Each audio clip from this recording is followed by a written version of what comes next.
En 1940, à Yan'an, Mao Zedong rédigeait des directives tactiques pour la lutte contre le Kuomintang.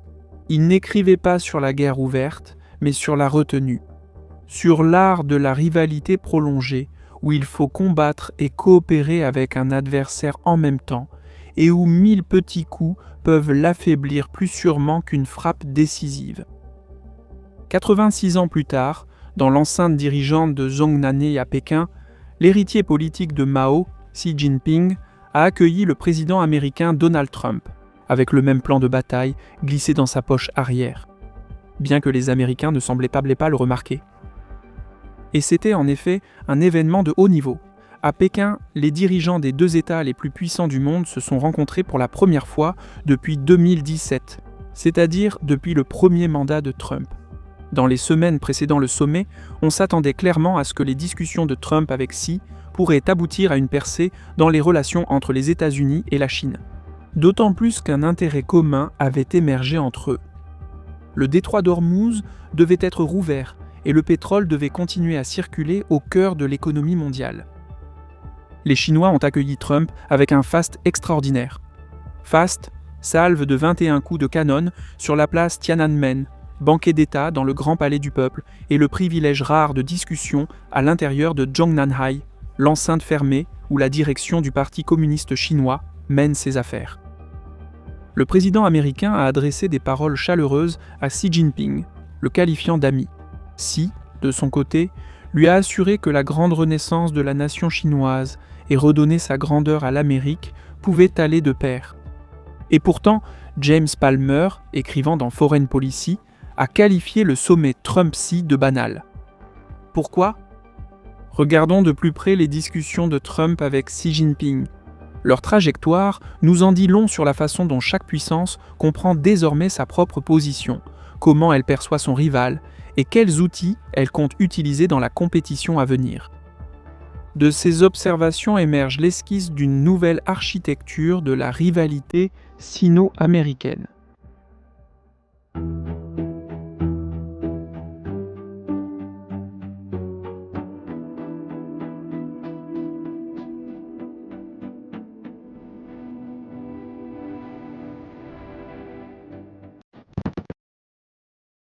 Ensuite, une commission de 0,2% s'applique.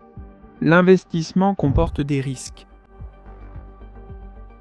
Les Américains sont venus à Pékin pour faire des affaires, et cela était visible à chaque étape de la visite, à commencer par la composition même de la délégation américaine. Bien que formellement, la délégation ait bien sûr été dirigée par le président Trump sur le plan diplomatique. La visite a été coordonnée par le secrétaire au Trésor Scott Bessent, plutôt que, comme cela avait généralement été le cas par le passé, par le secrétaire d'État Marco Rubio. Et cela n'avait rien de surprenant. Trump n'est pas venu à Pékin pour se partager le monde avec la Chine en nouvelle sphère d'influence. Il est venu en espérant que les Chinois signeraient des accords pour acheter des avions, du bœuf et du soja aux agriculteurs américains, ainsi que des puces Nvidia. La nature transactionnelle de la visite a été soulignée par le fait que Trump était accompagné à Pékin de plus d'une douzaine de PDG de certaines des plus grandes entreprises américaines. Elon Musk de Tesla, Tim Cook d'Apple, Jensen Huang de Nvidia et Kelly Orberg de Bain. Les images d'hommes d'affaires chinois saluant Elon Musk ou Tim Cook étaient destinées à montrer que les entreprises américaines restent indispensables à Pékin et que l'hégémonie économique américaine n'est toujours pas remise en question. Mais Pékin a vu la visite de Trump d'un tout autre point de vue. Dans les semaines précédant le sommet, les médias d'État chinois ont mis en avant la faiblesse de la position de négociation de Trump en soulignant la baisse de sa cote de popularité. Les sondages, la guerre prolongée avec l'Iran et le blocus du détroit d'Ormuz, ainsi qu'une décision de justice qui avait annulé une partie des tarifs imposés l'année précédente. Du point de vue de la Chine, Trump n'arrivait pas à Pékin en tant que grand homme d'affaires américain, mais plutôt comme un pauvre suppliant, un dirigeant obligé de demander l'aide de la Chine pour résoudre des crises créées par sa propre politique chaotique. La partie chinoise est entrée dans la réunion avec encore plus de confiance, car elle avait été renforcée par l'accord conclu en octobre 2025 à Busan, en marge du sommet de l'APEC, le Forum de coopération économique Asie-Pacifique.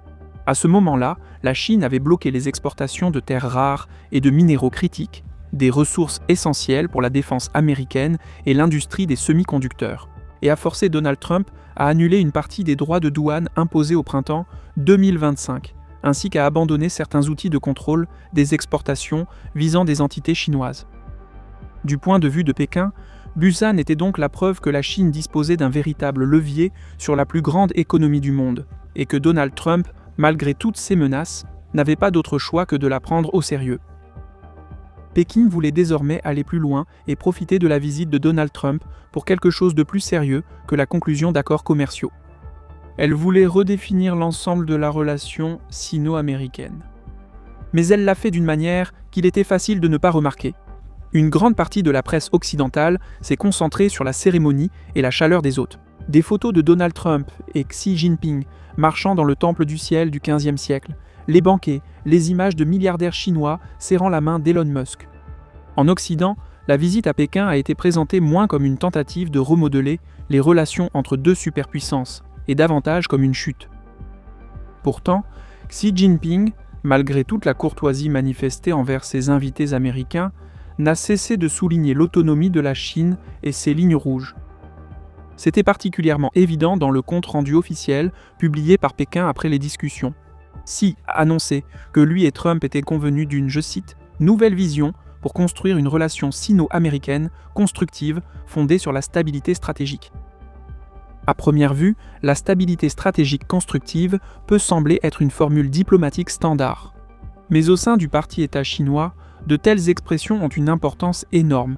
Elles sont connues sous le nom de TIFA, des formules politiques autorisées qui, une fois publiées dans un communiqué officiel, deviennent une formulation obligatoire pour les responsables du Parti communiste, les médias d'État et l'appareil diplomatique. Elle a décrit la stabilité stratégique constructive à travers 4 piliers. Une stabilité positive fondée sur la coopération, une stabilité saine avec une concurrence modérée, une stabilité constante avec des différences gérables, et une stabilité durable avec des promesses de paix. Le plus important est le deuxième pilier. Cela marque la première reconnaissance officielle par Pékin de l'existence d'une concurrence dans la relation sino-américaine. Sous Joe Biden, la Chine a catégoriquement rejeté le discours américain sur la concurrence, le présentant comme une fiction impérialiste inventée à Washington. Désormais, Pékin accepte que la concurrence existe, mais uniquement dans le cadre qu'il entend définir. Et c'est là que réside le piège conceptuel. Un lecteur occidental associera instinctivement la stabilité stratégique au langage familier de la guerre froide, des lignes directes entre Moscou et Washington, des traités de contrôle des armements comme START et des mécanismes conçus pour prévenir une escalade accidentelle. Mais cette association est trompeuse. La formule chinoise s'inspire d'une tradition intellectuelle très différente. Elle fait directement référence aux directives de Mao Zedong de 1940 sur les tactiques contre le Kuomintang. Mao n'écrivait pas à propos d'un conflit ouvert, mais d'une situation très similaire à celle d'aujourd'hui, où il faut à la fois rivaliser et coopérer avec le même adversaire en même temps. Le cœur de la pensée de Mao était la retenue. La retenue permet de mener une longue lutte sans guerre totale, sans catastrophe. La retenue maoïste étant la confrontation sur des années. Elle consiste à saper lentement mais systématiquement la position de l'adversaire tout en renforçant sa propre puissance. Dans cette logique, 1000 petits coups sont plus efficaces que de tout miser sur un seul coup de grâce. Dans le contexte actuel, la stabilité stratégique constructive de la Chine n'est pas une proposition de cessez-le-feu. C'est une tentative de gérer le déclin de l'Amérique. Pékin est convaincu non seulement d'être déjà devenue une puissance égale aux États-Unis, mais aussi que l'Amérique elle-même est entrée dans une période de déclin impérial. La Chine veut désormais imposer le rythme et les conditions de la phase finale de la rivalité sino-américaine, tout en évitant un conflit militaire direct. Ces signaux chinois n'ont pas alarmé la délégation américaine, qui semble ne pas comprendre pleinement la perspective de Pékin et l'interprète à tort à travers le prisme de la guerre froide. Marco Rubio a même déclaré aux médias américains que Washington acceptait la formule chinoise de stabilité stratégique. Le président Trump, quant à lui, a déclaré que les commentaires chinois sur le déclin de l'Amérique étaient une critique juste de son prédécesseur, le président Biden. Le concept chinois de stabilité stratégique constructive s'infiltre désormais dans la question la plus controversée des relations sino-américaines, Taïwan.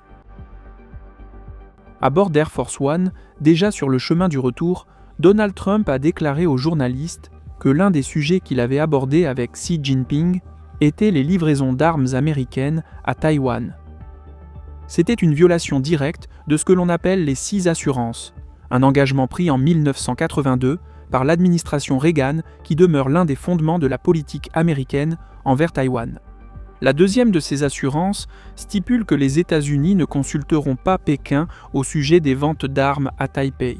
Donald Trump a choisi d'ignorer ce principe, affirmant que les années 80, c'était il y a longtemps. Ces propos ont immédiatement fait sonner l'alarme à Taïwan, qui attend toujours la décision de Donald Trump concernant un nouveau paquet d'armes de 14 milliards de dollars. Le Parlement taïwanais a déjà approuvé un financement spécial de 25 milliards de dollars pour des achats auprès des États-Unis. On ne s'attendait pas à ce que Donald Trump autorise le paquet avant de partir pour Pékin. Mais il ne l'a finalement pas fait, décidant plutôt d'utiliser la question des armes comme levier lors des discussions avec Xi Jinping. À présent, Taïwan craint que Donald Trump ne retarde encore le paquet afin de préserver de bonnes relations avec Xi Jinping avant la visite de retour de ce dernier à la Maison-Blanche, prévue pour le 24 septembre. Une annulation totale des livraisons d'armes à Taïwan n'est pas envisagée. Mais pour Pékin, le simple fait de donner l'impression que les garanties de sécurité américaines envers Taïwan ne sont plus certaines et que le sort de l'île est désormais une monnaie d'échange entre la Chine et l'Amérique constitue déjà un grand succès. Cela sape toute la logique de la politique de sécurité de Taipei. Xi Jinping sait parfaitement bien que même un petit changement rhétorique de la part de Trump, par exemple, passer de la formule actuelle « nous ne soutenons pas l'indépendance de Taïwan » à « nous nous opposons à l'indépendance de Taïwan » fracturerait le consensus politique à Taïwan et affaiblirait ceux sur l'île qui sont favorables à une alliance étroite avec Washington.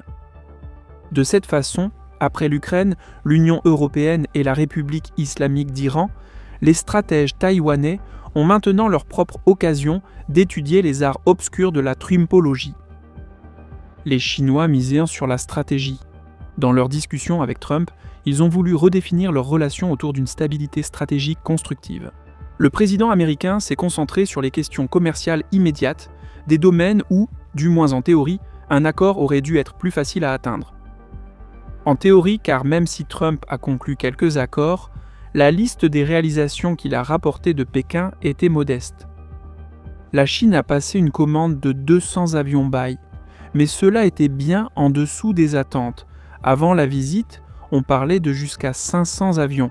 En conséquence, le jour où la visite de Trump s'est terminée, la bourse de Pékin a chuté de près de 5%. Les accords restants relevaient également d'un accord commercial classique. Pékin s'est engagé à acheter pour au moins 10 milliards de dollars de produits agricoles américains, principalement du soja et du bœuf, et à renouveler les licences permettant aux abattoirs américains d'exporter du bœuf vers la Chine. Cela comptait particulièrement pour les agriculteurs américains, dont le vote sera nécessaire à l'administration Trump lors des élections de mi-mandat en novembre. Les deux parties ont également convenu de créer un organisme conjoint chargé de réduire les droits de douane sur environ 30 milliards de dollars de marchandises. Scott Bassett a également annoncé un protocole américano-chinois sur la sécurité de l'IA, conçu pour empêcher les acteurs privés d'accéder aux modèles d'IA les plus puissants. Aucune avancée majeure sur les puces Nvidia. Jensen Huang est venu à Pékin avec Trump, espérant relancer les commandes chinoises de processeurs H200. Trump avait initialement bloqué leur exportation vers la Chine, mais a finalement autorisé les ventes en décembre 2025. Depuis lors, cependant, Pékin n'a donné le feu vert à aucun acheteur national pour acheter des puces Nvidia. C'est délibéré. La Chine veut forcer ses propres entreprises à utiliser des alternatives nationales, comme les puces Huawei, car elle considère la dépendance à la technologie américaine comme une vulnérabilité stratégique majeure. Les discussions sur l'Iran se sont aussi conclues sans avancée. Trump espérait que Xi aiderait à faire pression sur Téhéran pour rouvrir le détroit d'Ormuz. À la place, il n'a reçu que des assurances vagues selon lesquelles le détroit devrait rester ouvert et que l'Iran ne devrait pas facturer de frais aux navires souhaitant passer. Pékin a évité de prendre des engagements concrets parce que la guerre entre les États-Unis et l'Iran est stratégiquement utile pour la Chine. Elle affaiblit la position de l'Amérique auprès des monarchies arabes du Golfe et accélère l'érosion de l'hégémonie américaine. En ce sens, la guerre avec l'Iran s'inscrit parfaitement dans la conception chinoise de la stabilité stratégique constructive. Et il n'est pas surprenant que Pékin soit prêt à en payer le prix économique, puisque le blocus d'Ormuz fait lui aussi mal. La Chine, premier importateur d'énergie au monde, est prête à soutenir Téhéran avec une assistance en matière de renseignement, militaire et économique dans sa confrontation avec les États-Unis. Cela révèle la différence fondamentale entre les deux parties lors du sommet de Pékin. Les hôtes chinois réfléchissaient de manière stratégique, orientant la discussion vers une stabilité stratégique constructive. Trump réfléchissait en termes purement commerciaux avec un horizon temporel extrêmement court qui dépassait à peine les élections de mi-mandat de novembre. Et pourtant, bien que la Chine ait clairement été la partie dominante lors du sommet de Pékin et qu'elle ait réussi à plusieurs reprises à entraîner Trump dans son propre jeu, il est difficile de qualifier Pékin de vainqueur incontesté. Le concept de stabilité stratégique constructive peut être intellectuellement intéressant, mais Pékin pourrait commettre une erreur de calcul s'il suppose que Trump acceptera simplement les règles imposées par la Chine. Trump ne se sent lié par aucune formule, ni la sienne ni celle des autres, et certainement pas par le lexique du Parti communiste chinois, dont il ne comprend probablement pas la signification politique. La conception chinoise a aussi une faiblesse majeure. Même si le diagnostic de Pékin selon lequel l'Amérique est une puissance en déclin est correct, ce qui est loin d'être évident, la situation du challenger chinois reste tout aussi sujette à caution. Les données concrètes montrent que la Chine aussi a de sérieux problèmes. Son économie est en situation de déflation, mesurée par le déflateur du PIB, depuis la mi-2023, et bien que la croissance officielle en 2025 ait été annoncée à 5%, des analystes indépendants de Rhodium Group ont remis en question ce chiffre et estiment la croissance réelle à moins de 3%. Cela importe parce qu'en moyenne, la Chine reste bien plus pauvre que les États-Unis ou l'Union européenne. Au cœur du problème se trouve la crise immobilière, qui a commencé en 2021. Jusqu'à récemment, l'immobilier représentait environ un quart du PIB chinois. Le résultat a été une dépendance encore plus forte aux exportations, et ce, malgré l'objectif affiché de Pékin de la réduire d'ici 2025. Les exportations ont représenté un tiers de la croissance de la Chine, la part la plus élevée depuis 1997, tandis que l'excédent commercial a atteint un record de 1,2 billion de dollars. La démographie est tout aussi impitoyable. Depuis 2022, pour la première fois depuis le grand bond en avant, la population de la Chine diminue et le taux de fécondité est tombé en dessous d'un enfant par femme. L'Inde, et non la Chine, est désormais le pays le plus peuplé du monde et selon plusieurs prévisions, y compris celles de l'ONU, la population de la Chine pourrait diminuer de plusieurs centaines de millions au cours des prochaines décennies. Les problèmes de la Chine se voient aussi dans l'armée. L'armée populaire de libération n'a pas mené de guerre à grande échelle depuis la guerre sino-vietnamienne de 1979, tandis que la vague de purge qui a commencé en 2023 a déjà emporté plus de 100 hauts gradés chinois. Pékin, obsédé par l'image d'une Amérique affaiblie, semble perdre de vue les bases fragiles de sa propre puissance. Son diagnostic du déclin américain est peut-être en partie correct, mais une stabilité stratégique constructive repose sur une hypothèse qui pourrait ne pas tenir. La retenue maoïste, en tant que stratégie de rivalité longue et calibrée, ne fonctionne que si le temps joue en faveur de Pékin. L'état de l'économie et de la démographie chinoise rend cela très incertain. Pékin n'est pas non plus le seul acteur à surestimer les fondements de sa puissance. Washington fait la même chose. La conviction de Trump que la technologie américaine reste inégalée, visible dans la décision d'amener Cook, Musk et Wang à Pékin, est désormais ouvertement contestée. La Chine domine déjà les batteries, la robotique, les technologies vertes et la fabrication avancée. Et dans le domaine des puces de pointe, l'écart que Washington tente de préserver grâce au contrôle à l'exportation se réduit lentement. Paradoxalement, les sanctions américaines pourraient accélérer la volonté de la Chine d'atteindre l'autosuffisance. L'hégémonie militaire américaine est de plus en plus contestée, comme l'a montré la longue guerre avec l'Iran. Malgré des années de sanctions et un arsenal limité, composé principalement de drones bon marché et de missiles balistiques, l'Iran a infligé de lourdes pertes aux alliés arabes de l'Amérique, et en bloquant le détroit d'Ormuz, prenant ainsi en otage l'économie mondiale. La politique étrangère de Donald Trump ajoute encore des doutes quant à la puissance américaine, même si la situation est plus complexe qu'elle n'y paraît au premier abord. Son administration a reconnu à juste titre que l'ancien modèle d'hégémonie américaine, dans lequel Washington offrait des garanties de sécurité pendant que ses alliés faisaient tranquillement des affaires avec les rivaux chinois et russes, n'était plus tenable. Le problème, cependant, c'est que Donald Trump a choisi non pas de réformer l'ordre international que les États-Unis eux-mêmes ont largement construit après 1945, un ordre dans lequel l'Amérique conserve encore une position privilégiée, mais de le démanteler purement et simplement. L'affirmation préférée de Donald Trump, selon laquelle l'Amérique est constamment trompée et exploitée par ses alliés, a conduit à une politique où Washington cherche à garder les avantages de l'hégémonie mondiale tout en refusant d'en assumer les coûts. L'imposition massive de droits de douane à ses partenaires, la remise en question des engagements envers l'OTAN et même la déclaration d'une volonté de s'emparer de territoires appartenant à des alliés, comme le Groenland, s'accompagnent d'exigences que les autres respectent. La primauté américaine, l'octroi aux entreprises américaines d'un accès préférentiel aux marchés mondiaux, la préservation de la position privilégiée du dollar et le respect des sanctions américaines. Tout cela signifie que les États-Unis sont de plus en plus perçus non pas comme un hégémon mondial ou un modèle à imiter, mais comme un perturbateur mondial, un destructeur des anciennes règles qui ne propose rien de durable pour les remplacer. Même les partisans de Trump ont de plus en plus de mal à expliquer ses actions. L'exemple le plus clair est la frappe contre l'Iran, qui contredit directement la nouvelle stratégie de sécurité nationale américaine que sa propre administration a publiée seulement à la fin de l'année dernière.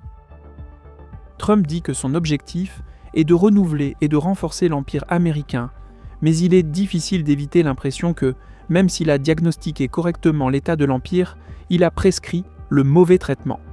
On ne reconstruit pas l'empire, on lui administre une thérapie de choc.